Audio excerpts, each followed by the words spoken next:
Hello everyone and welcome back to our channel. This is Siddhi Chauhan and you're watching me on For Women in India.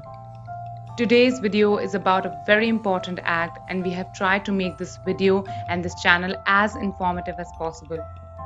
So today we'll be talking about Sexual Harassment of Women at Workplace Act 2013.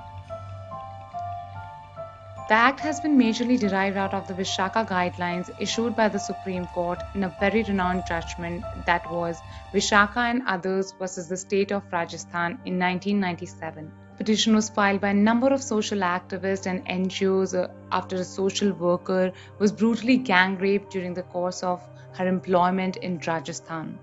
The petition drew the much needed attention towards the implication of gender inequality and absence of law against sexual harassment at workplace in India.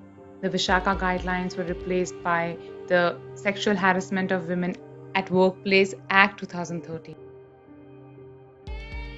Now we'll try to understand the procedure to file a complaint, and we are going to ask a number of questions in order to understand this process more clearly. So the first question is, who can file a complaint?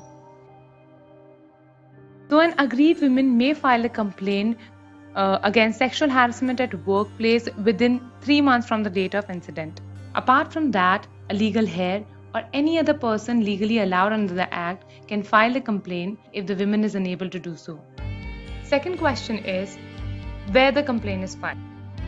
So the complaint is filed in written form to the Internal Complaint Committee or the Local Complaint Committee if the former is not constituted. Third question is, how the complaint has to be filed.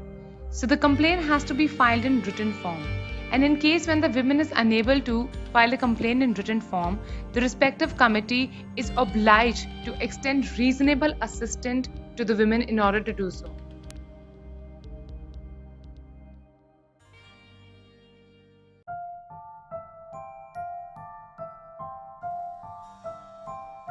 Now we'll try to understand the redressal procedure.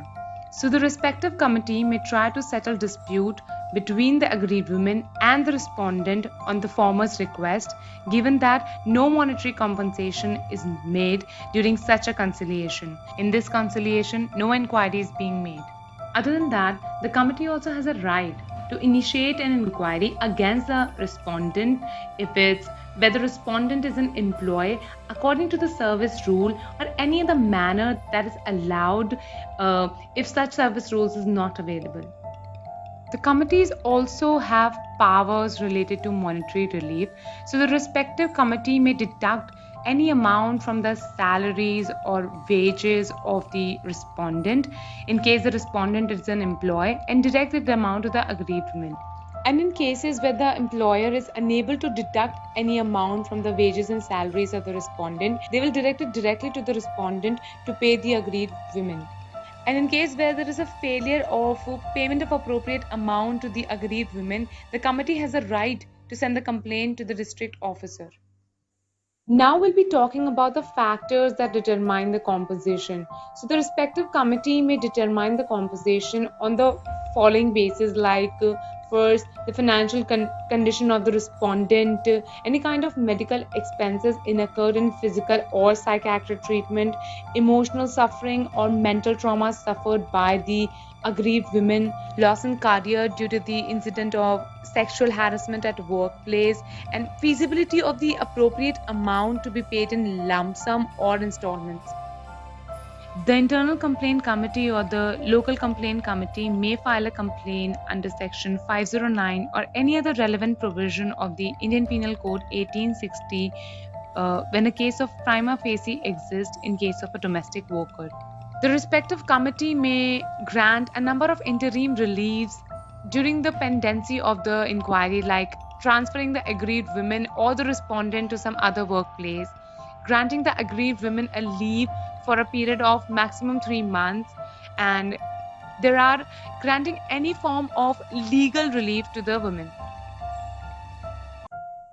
So that's it for today, and I hope you guys were able to understand the Sexual Harassment of Women at Workplace Act 2013 more clearly now. Share this video and make people aware, and we will meet next week. Thank you. If you have any question regarding the law, then do ask in our comment section.